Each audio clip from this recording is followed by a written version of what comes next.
Sahabat terkasih, pasti kamu pernah kan menaruh harapan pada seseorang? Pasti kamu pun juga pernah kan mendengar perkataan, jangan berharap dengan manusia kalau tidak mau kecewa. Ya, kita seharusnya menaruh harapan hanya kepada Tuhan sebagai tempat perlindungan kita. Karena kebangkitan dan kenaikannya ke sorga sudah menjadi sebuah bukti bahwa Ia menepati janji dan memberikan pengharapan bahwa Ia akan kembali dan menyertai kita dengan Roh Kudus.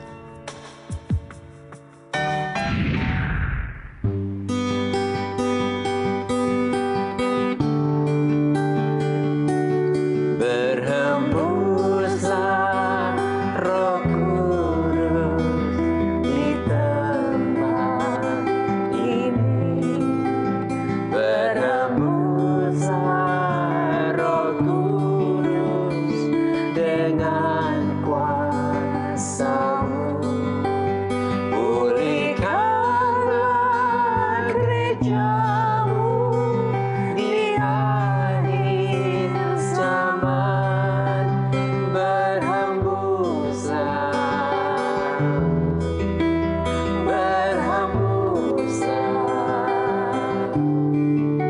sekarang.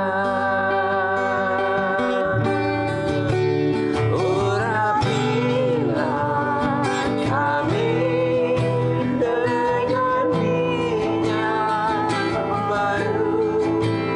Penuhilah kami dengan hadirat-Mu.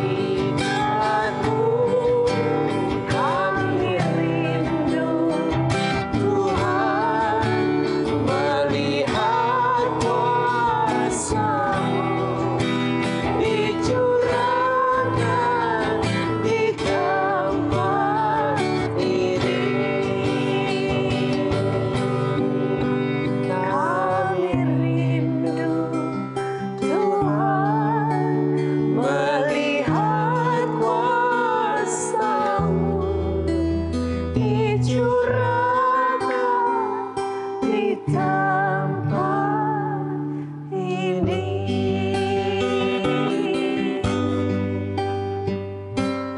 ini.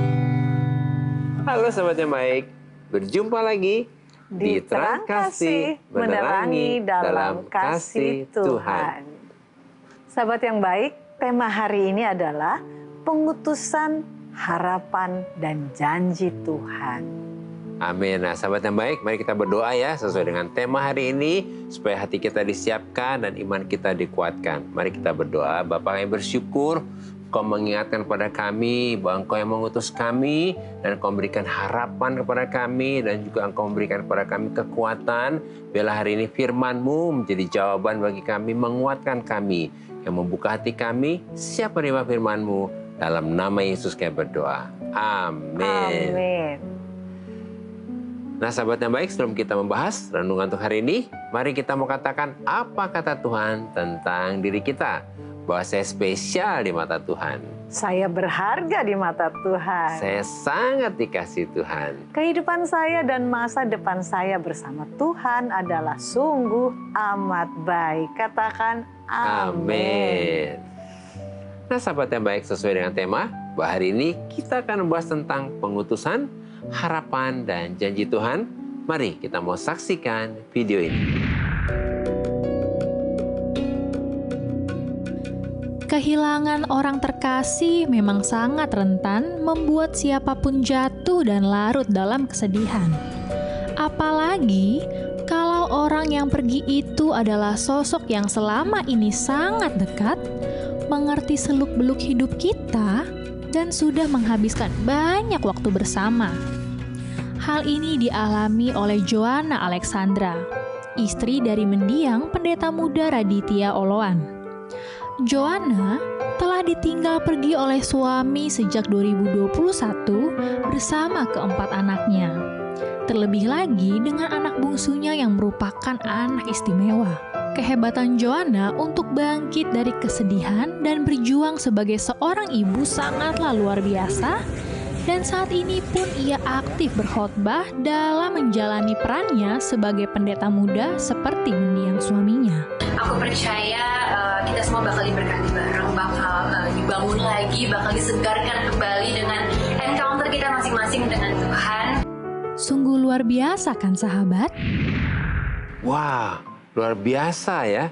Yohan Alexander yang ditinggal suami tercinta ya, dengan 4 anaknya, walau anak bungsunya keadaannya dalam keadaan yang terlahir spesial, tetapi Yohana ini luar biasa. Dia tetap survive dan tetap bersyukur pada Tuhan. Ini luar biasa Ini ya. luar biasa ya. Sosok Yohana memang sangat menginspirasi ya. Di rintangan hidup yang ia hadapi, ia tetap percaya dan setia kepada Tuhan. Amin.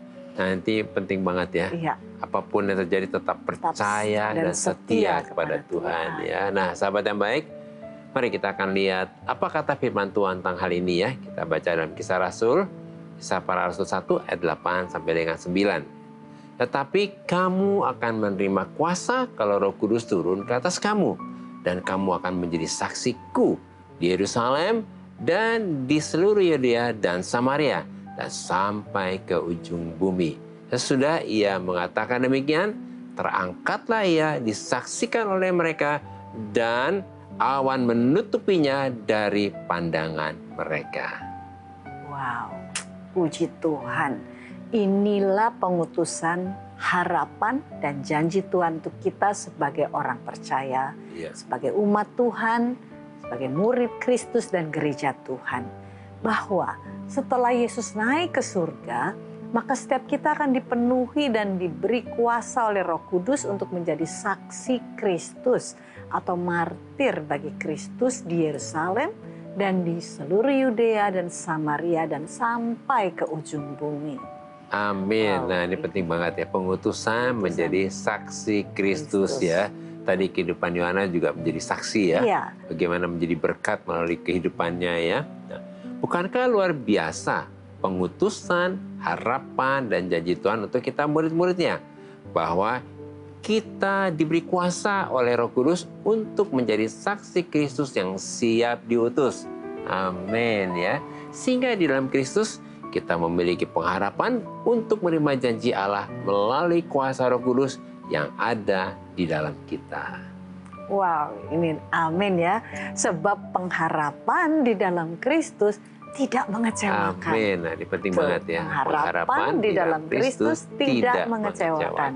Ya. Karena apa? Karena kasih Allah telah dicurahkan di dalam hati kita oleh Roh Kudus yang telah dikaruniakan kepada kita. Itu ada dalam Roma 5 ayat 5. Sehingga setelah kenaikan Yesus ke surga, kita semua ini bermitra dengan Roh Kudus untuk dapat berjalan dalam kemenangan, untuk dapat meraih janji-janji Tuhan, dan untuk dapat menggenapi rencana Tuhan. Amin ya. Jadi kita diberi kekuatan ya, karena kita mitranya Roh Kudus. Amin ya. Nah, sebab ketika kita menerima Roh Kudus ya, maka kita menerima kuasa, yaitu dunamis dalam bahasa Yunani, yang artinya kita menerima kuasa dan otoritas Allah untuk dapat hidup benar, untuk dapat melakukan kehendak Tuhan, dan untuk dapat menggenapi rencana Tuhan. Wah, benar ya. Jadi setelah Yesus naik ke surga, maka Roh Kudus dicurahkan ke atas setiap orang percaya. Supaya setiap kita yang percaya, yang menerima dan dipenuhi oleh Roh Kudus, berubah dari manusia biasa menjadi manusia yang luar biasa. Yaitu manusia kerajaan Allah yang dapat memindahkan kehendak dan realita Bapa yang di surga itu terjadi di bumi ini. Amin. Nah, ini penting banget ya, supaya kita menyadari bahwa Roh Kudus mengubah kita dari manusia biasa menjadi manusia yang luar biasa ya. Nah, sahabat yang baik, mari kita mau lihat firman Tuhan yang berikutnya tentang pengutusan, harapan, dan janji Tuhan ini. Kita akan baca dalam Kisah Para Rasul 2 ayat yang keempat.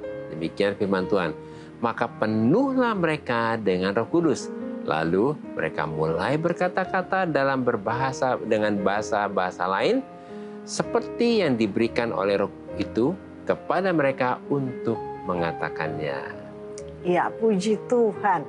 Jadi tepat pada hari Pentakosta yang adalah 10 hari setelah Yesus naik ke surga dan 50 hari setelah Yesus bangkit, maka ke 120 orang yang sehati berkumpul dan berdoa di loteng Yerusalem ini dipenuhi dengan Roh Kudus. Wah, ini kejadiannya dahsyat banget nih. Sekali ini. Karena waktu itu mereka kan lagi ketakutan, ya, lagi nggak confident ya. Iya. Tapi Roh Kudus mengubah mereka menjadi pribadi yang luar biasa ini ya. Nah, di mana arti kata mereka semua dipenuhi dengan Roh Kudus ya, adalah mereka semua dipenuhi di dalam, yaitu plero dalam bahasa Yunani, dan artinya juga mereka semua dipenuhi di luar, yaitu pleto dalam bahasa Yunani. Amin ya. Ya. Jadi arti kata mereka semua dipenuhi oleh Roh Kudus adalah mereka semua diperlengkapi oleh Roh Kudus. Artinya setiap orang percaya perlu dipenuhi oleh Roh Kudus sehingga kuasa Roh Kudus yang memenuhi kita ini akan bekerja di dalam kita untuk kehidupan kita dan juga bekerja keluar untuk pelayanan kita. Amin. Wow. Jadi kita dimampukan oleh Roh Kudus ini. Iya, dimampukan. Untuk hidup benar dan juga untuk melayani dengan benar. Warna ya. Iya, luar biasa ya. Iya. Oleh karena itu, bisa dibayangkan betapa dahsyatnya kuasa Roh Kudus yang dari surga ini dicurahkan setelah kenaikan Yesus pada hari Pentakosta ini. Sehingga murid-murid Yesus ini mengalami lawatan Allah yang dahsyat, yang luar biasa dari surga. Melalui apa? Melalui baptisan Roh Kudus ini. Wow, ini luar biasa ya. Roh Kudus membuat mereka melayani Tuhan dengan roh yang menyala-nyala. Amin. Ada dalam Roma 12 ayat 11.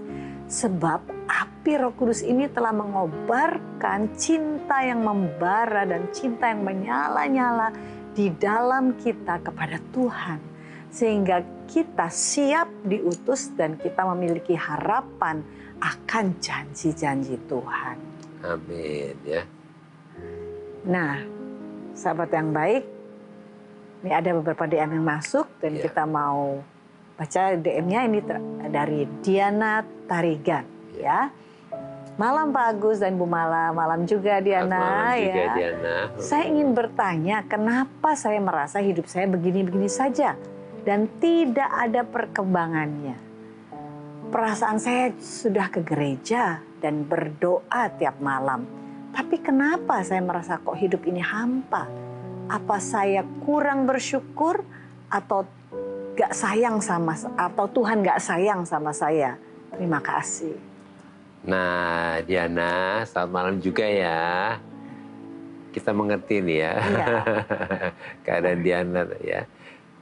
Tapi Diana juga mesti sadar, mesti mengerti juga bahwa semua yang ada di pikiran perasaan Diana ini adalah seperti intimidasi iblis. Ini kan semua kebohongan-kebohongan iblis yang membuat Diana sepertinya jadi hampa, terus seperti tidak berharga, tidak berdaya. Ini semua kebohongan iblis ya.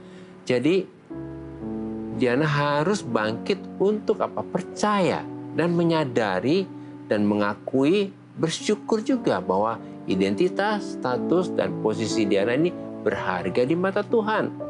Kamu ini adalah biji mata Tuhan. Kamu sangat dikasih Tuhan. Dan Tuhan sudah menyediakan bagi Diana yang terbaik untuk hidup Diana. Bahkan untuk masa depan Diana juga. Karena firman Tuhan berkata demikian dalam 1 Korintus 15 ayat 57 ya. Untuk Diana pegang janji Tuhan ini, tapi syukur pada Allah yang telah memberikan kepada kita kemenangan oleh Yesus Kristus Tuhan kita.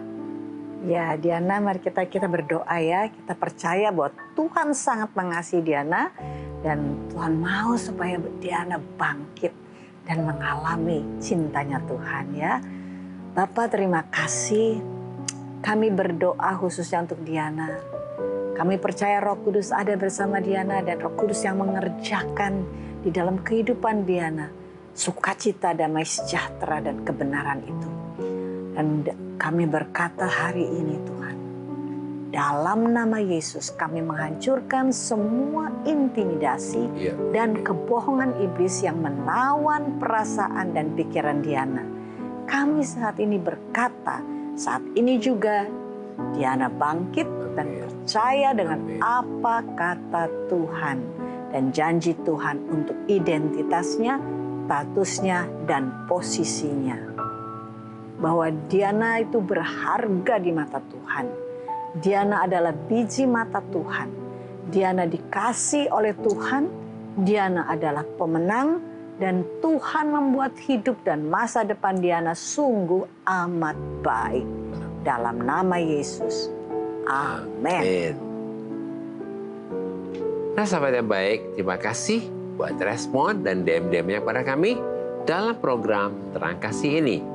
Bagi sahabat yang memiliki beban permasalahan, tekanan hidup, minta didoakan atau ingin bersaksi seputar kehidupan rohani, silahkan DM, silahkan komen atau kirim video ke Instagram @terangkasihrt. Nah sahabat yang baik, demikianlah firman Tuhan untuk hari ini. Jangan kemana-mana, pastikan tetap ada di Terang Kasih, menerangi dalam kasih Tuhan.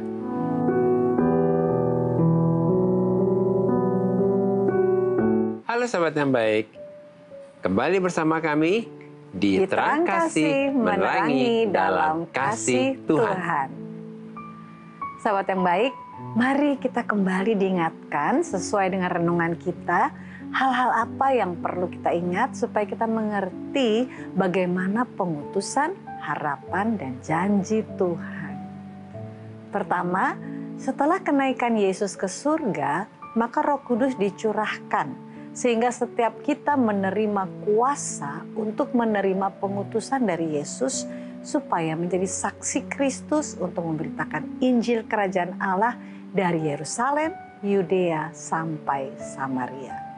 Yang kedua, setelah kenaikan Yesus ke surga, maka Roh Kudus dicurahkan ke atas kita, maka kita memiliki pengharapan akan janji-janji Tuhan, karena pengharapannya dalam Kristus tidak pernah mengecewakan. Sebab Roh Kudus telah dicurahkan ke dalam hati kita sebagai jaminan atas semua janji-janji Tuhan.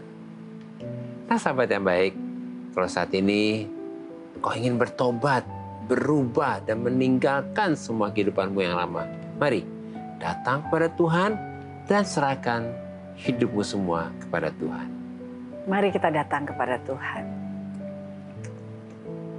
Bapa di surga, kami percaya dan kami bersyukur bahwa setelah kenaikan Yesus ke surga, maka Roh Kudus dicurahkan ke atas setiap kami. Sehingga kami menerima kuasa dan otoritas untuk diutus menjadi saksi Kristus di Yerusalem, Yudea, sampai Samaria. Oleh karena itu, kami membuka hati kami untuk menerima Yesus sebagai Tuhan dan Juru Selamat kami. Dan kami mempersilahkan Roh Kudus untuk memenuhi kami, mengurapi kami, dan mengubahkan kami dari manusia biasa menjadi manusia yang luar biasa. Maka kehidupan kami memuliakan Tuhan. Dalam nama Yesus. Amin. Terima kasih sahabat yang baik, sudah setia menyaksikan program Terang Kasih, menerangi dalam kasih Tuhan. Sampai jumpa kembali di episode selanjutnya. Tuhan memberkati.